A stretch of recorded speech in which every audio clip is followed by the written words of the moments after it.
I'm ready. You're ready. All right. Cool. I'll take it away. So yeah, thanks Trey for having me aboard, and thanks everyone for taking some time to chat about how we can make a space for instructors in the classroom to improve student writing. And so I've just sort of curated some quick tips and tricks and suggestions based on conversations that I've had with both instructors and program directors and students as well for how we can sort of put more of an emphasis on how to help students improve their writing regardless of the course that they're writing in and assignment that they're writing for. And so let's see. There we go. All right. So just to start off, I just sort of want to highlight some frequently asked questions that have been coming up in conversations I've had with people. And I'll just start off by saying that nowadays it's sort of no longer feasible or possible for writing instruction and evaluation of student writing skills to solely be the responsibility of the core composition and English courses, especially in the sort of accelerated educational model that we currently operate in here at Talk. This just isn't possible for us to expect students to master core writing skills and abilities in a 6-week course or 2 6-week courses. And especially given the, how vastly different expectations for writing and writing competency can be between the different disciplines. It's, again, just not possible for the core writing courses to train students in what it means to write successfully for business versus psychology versus education. And so now more than ever, it's important that we disperse writing instruction and feedback on student writing and evaluation of student writing across the courses, regardless of discipline, as opposed to solely consolidating it within the core composition courses. And so just to kind of highlight some frequently asked questions that I've heard from instructors, which again are totally valid questions and concerns. The first one being, I'm not an expert in writing. I'm not an English instructor. I'm not a comp write instructor. How can I be expected to evaluate student writing skills when that's not my expertise? And so I'll just say that you don't have to be a writing expert or a grammar expert to still give feedback to students on their writing skills. As an instructor of a discipline-specific course, you are an expert in the writing competencies within your discipline. And whether or not you're sort of cognizant of it or not when you're teaching, you have a working knowledge of what it means to write successfully in your discipline. And so I would urge you to use that knowledge and tell your students in your feedback to them on their writing assignments whether or not, what does it mean to write successfully in your discipline, and give students feedback on whether or not they are meeting those competencies or how they can do so in a more effective way. So you don't have to be an expert of writing specifically or grammar and mechanics, but you are an expert of what it means to write in your discipline. So in that way, you can provide feedback.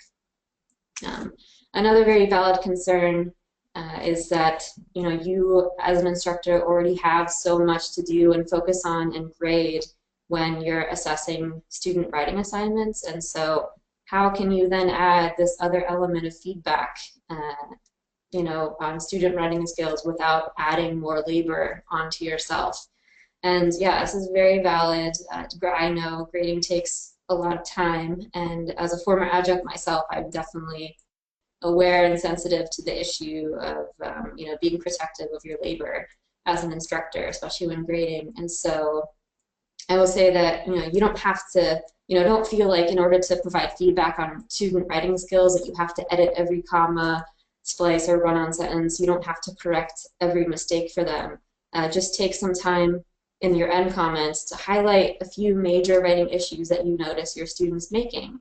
Whether that be, hey, I noticed you have issues with run-on sentences, or issues with punctuation, or issues with organization, or establishing your thesis clearly, or language, or word choice, etc. And then maybe point to one example of this major issue that you're seeing. So it doesn't have to be, again, you don't have to be a grammar expert. It doesn't have to be about correcting every mistake. Just highlight some major issues you're seeing, point to an example or two of where those issues are happening, So it puts it on students' radars, and so that they understand, okay, these are my sort of writing pitfalls that I should be conscious of, and it also illustrates to them that that is an expectation that you have of them, you know, that they have to produce competent writing, which is an expectation that we should be setting early on and maintaining throughout. And that's actually something I'm going to get to a little bit later, so we'll talk about that more. And then finally, the most frequently asked question I hear, you know, a frequent sort of comment that I hear is that, well, I teach math, or I teach a really science-heavy or a technical-heavy course, and so where does writing fit in there? And so this is actually also a really big misconception that students have as well, that when they go into a science-heavy or a math-heavy course, that writing is not going to be a component of that course.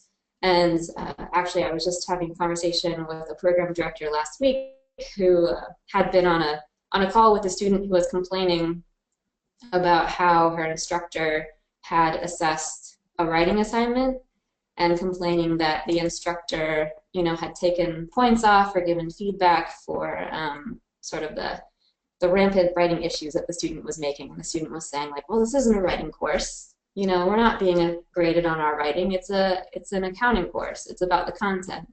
Well, no, that's not true. Regardless of discipline, writing is a fundamental skill. And even if the content, it's a content-heavy course or a content-focused assignment, you know, students must be able to articulate themselves effectively for that rhetorical situation. So writing is happening everywhere in both an academic and a professional sphere. And so even if it's a math course or a science course, students are still going to have to be able to write successfully for that context. And so, you know, the more we can emphasize to students that their writing instruction does not stop outside of composition courses or writing heavy courses, sort of the less and less we'll get complaints like the one that the certain program director had about a student saying, you know, like, well, why am I being graded on my writing? This isn't a writing course. So yeah, regardless of discipline, writing is fundamental, so it happens everywhere. And so we need to provide feedback on it as much as we can, as frequently as we can. So those are just sort of the frequent questions and issues that I've heard in conversations that I've had.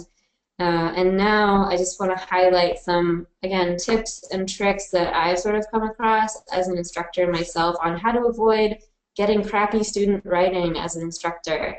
And yes, believe it or not, there are ways, even if you don't have a lot of agency in the nature of the assignment, or, you know, how the assignment is being assessed, there are ways that you can sort of implement things in your instruction to avoid students giving you crappy writing before they even produce it. And a lot of it, first and foremost, in my experience, the biggest element that causes students to produce crappy writing for an assignment is just not clearly understanding what the assignment is asking them to do, or not clearly understanding how the assignment is being graded. And so before they even turn in a draft, or before they even turn in the assignment, take time to clarify for them, be explicit about what the key criteria are for that assignment. Spell it out for them in plain terms. Be explicit about the writing expectations that you have for them, and especially demystifying the grading rubrics. Some of the rubrics can be really informative, and so some students I have heard, you know, have trouble sort of parsing out what is the grading rubric actually telling me I'm being assessed on. And so, yeah, being explicit about what the criteria are for this assignment and emphasizing that writing is part of the assignment is going to help, you know, help students stop crappy writing in its tracks. And if they're better aware of what the assignment is asking them to do, both in terms of content and in terms of writing, then they're more likely to produce a successful piece. So that's one way to avoid getting crappy writing. Another way, a great way, and a way, you know, something that really helps me as a writer in my own writing is to have a model of what successful writing looks like for that particular assignment. So especially because as instructors we tend to have maybe different ideas of what A writing looks like to us. What does A writing look like to you or in your class? Your students don't know.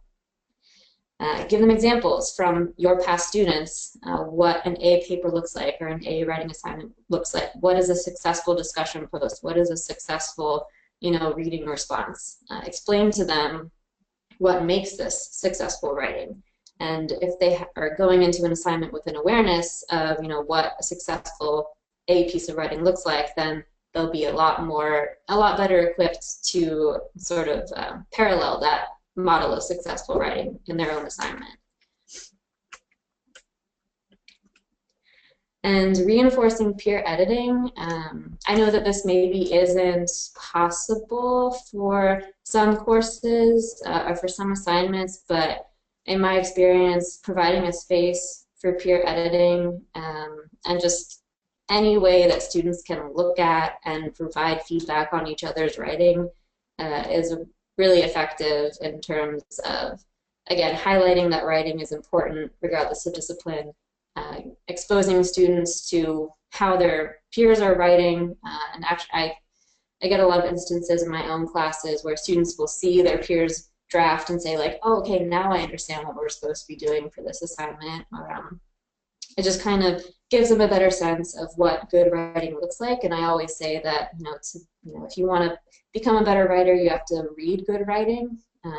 And so, again, I don't know how possible this is for every course, but whenever possible, have your students look at each other's pieces of writing and provide feedback. And also emphasizing the importance of self-editing and copy editing, and that writing is a process, and that students should be producing, drafts and brainstorming and taking space to edit themselves, because you won't edit their work for them. So yeah, if that's possible, have students look at one another's work, provide feedback on that work to one another, and also emphasizing that they should be editing themselves as well. And this one is one that it's really important to me personally, and it's an issue that's come up especially recently in conversations that I've had with program directors in terms of holding our students accountable to producing clear, coherent writing. And I've noticed, students are sort of slipping through the cracks, so to speak, not having an awareness of the writing issues that they struggle with. And so I would say it's your responsibility as an instructor to not let this happen. If you have a student who's struggling with writing, don't let that go unnoticed, especially if it's a student who's just really struggling with writing. We don't want them to just go through courses unaware that they maybe need to be conscious of writing pitfalls that they need to work on. So don't let struggling writers slip through, not thinking they're having issues with their writing. Don't hand out A's on subpar writing assignments because you're afraid that the student is going to complain about you in course evaluations.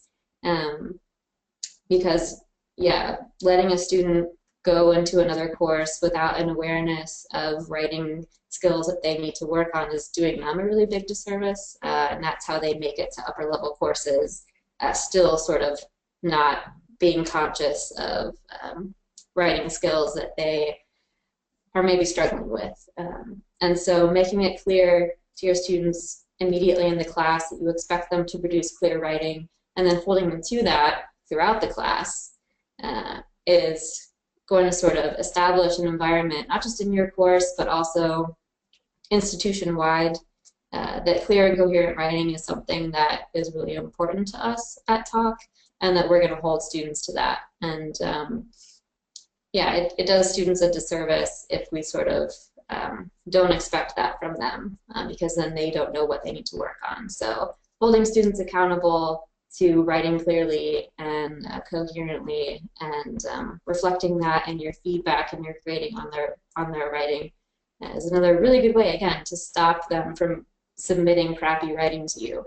And so those are sort of my general suggestions and tips and topics that I wanted to highlight. But I definitely welcome comments or questions or concerns or suggestions from all of you, especially about things that you've noticed your students writing or students struggling with in their writing, or experiences in your own courses that you've noticed, like success stories, I guess, also, or yeah, questions you have on sort of resources or really anything under the sun related to improving student writing. So open the comment. All right, I'm going to jump in and just open up the, so I'll kind of be moderator here. Um, Yeah. So Maureen asked, do all Bay Path courses require APA style writing? Ooh. No. It depends on the discipline. I will say that it's almost APA style citation is almost sort of the unofficial citation style of Bay Path, primarily because we are a very career focused institution, and more likely than not, the disciplines that students are going into require APA citation. And so for the core English writing courses, I have chosen, and especially in English 124, to emphasize teaching them APA citation and holding them to that in 124. But 114 actually focuses on teaching them MLA citation, but that's more as sort of like an introduction to that element of citation writ large. And then, yeah, it's depending on what discipline they're going into, it's API citation. But in the professional world beyond talk, it really does depend on discipline. But APA is sort of like the unofficial, official citation style for us. All right, Chanel had a couple questions. First one is, how do you help students in a science course where English is their second language? Yeah. Yeah, that's tough.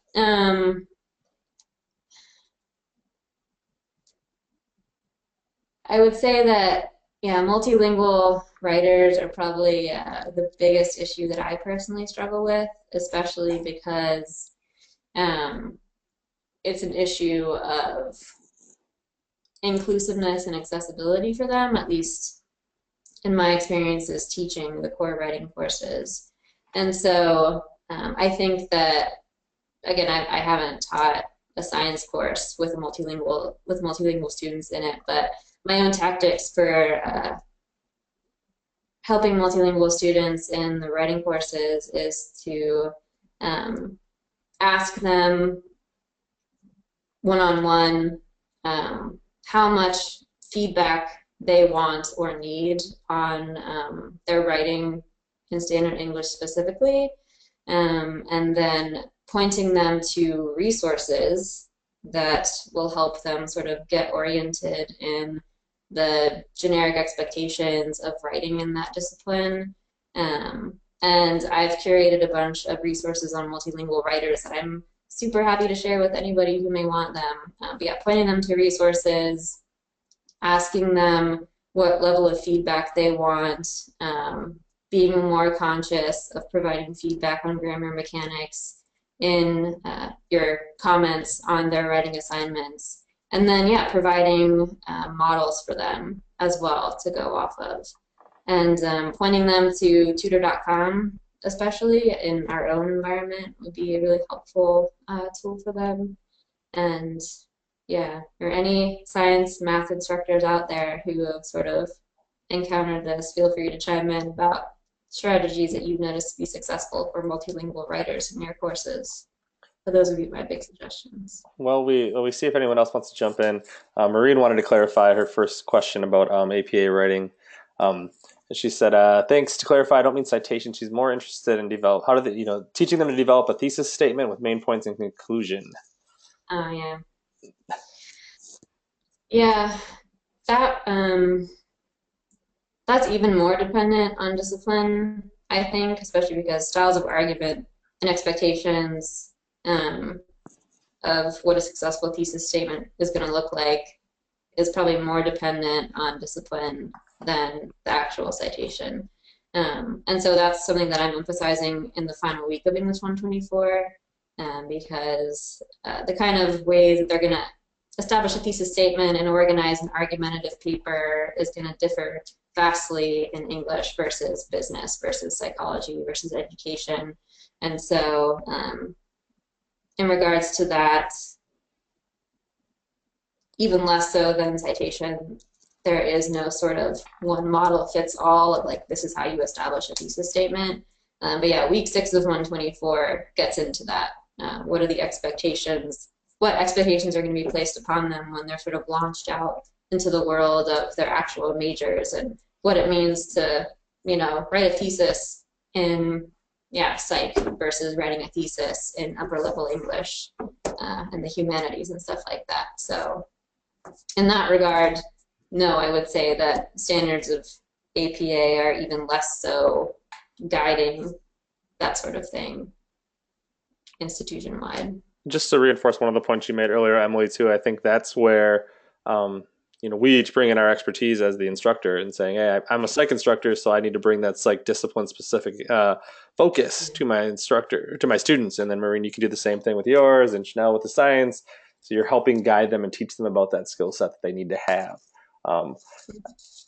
Maureen did also ask, does the tutoring center help with developing thesis statements?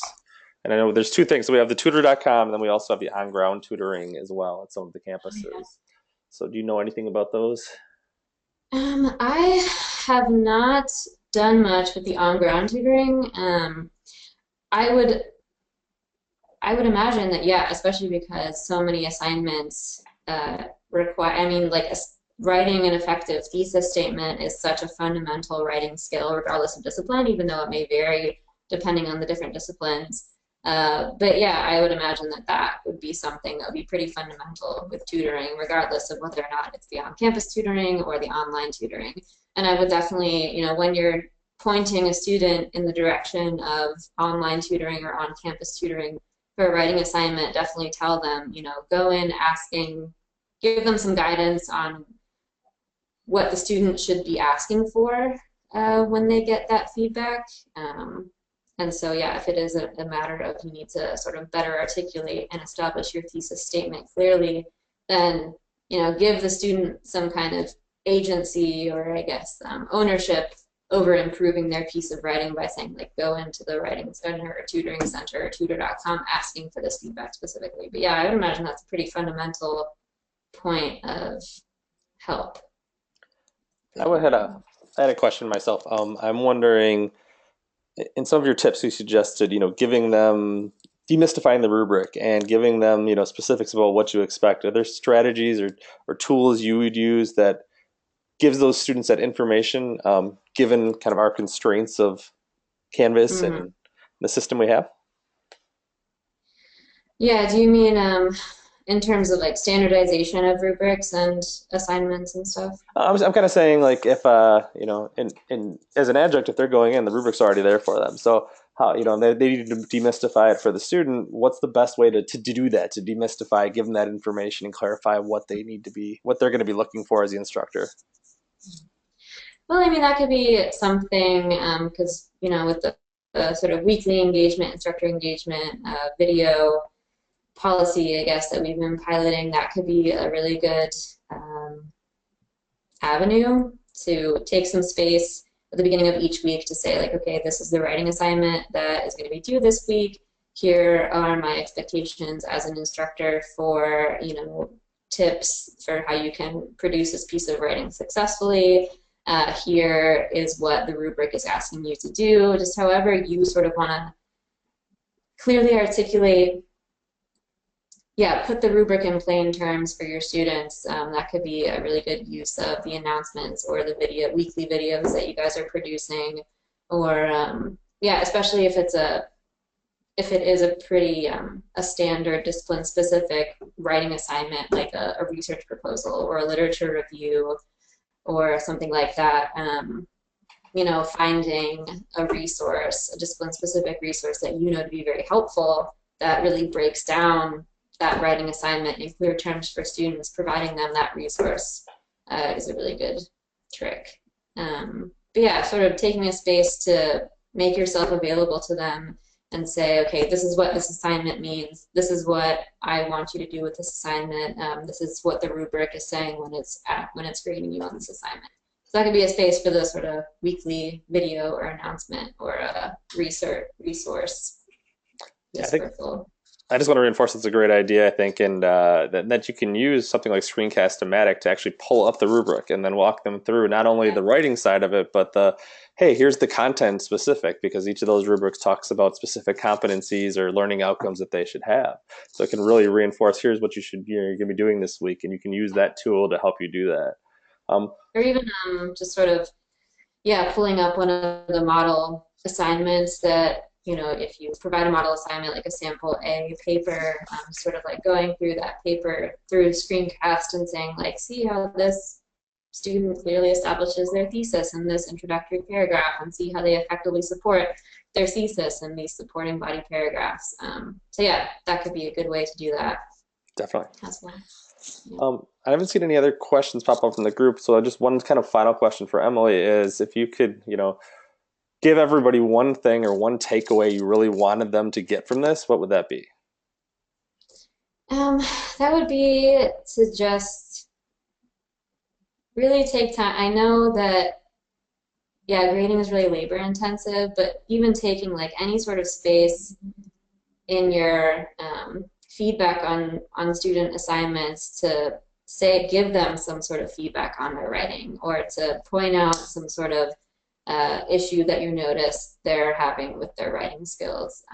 Any amount of feedback that you can give on their writing, regardless of the assignment, is going to just put it on their radar and make them conscious of it. And again, it's going to sort of dismantle the misconception that students don't have to worry about writing anymore once they leave the core writing courses. That's not the case. Writing is a very fundamental skill, and they need to be able to do it coherently and clearly throughout their educational experiences and beyond.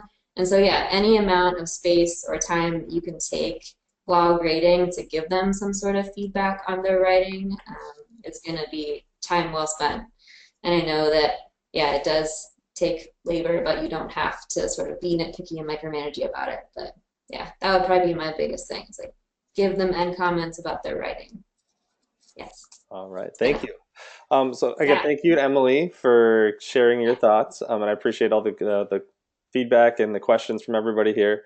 Again, we recorded this, so you'll get an email e-blast probably tomorrow with this webinar as well. It'll also have link to the YouTube page where you can find this at a later date when you're like, oh, wait, I remember Emily said something really amazing and I want to know what it was. You can always go back and check it out.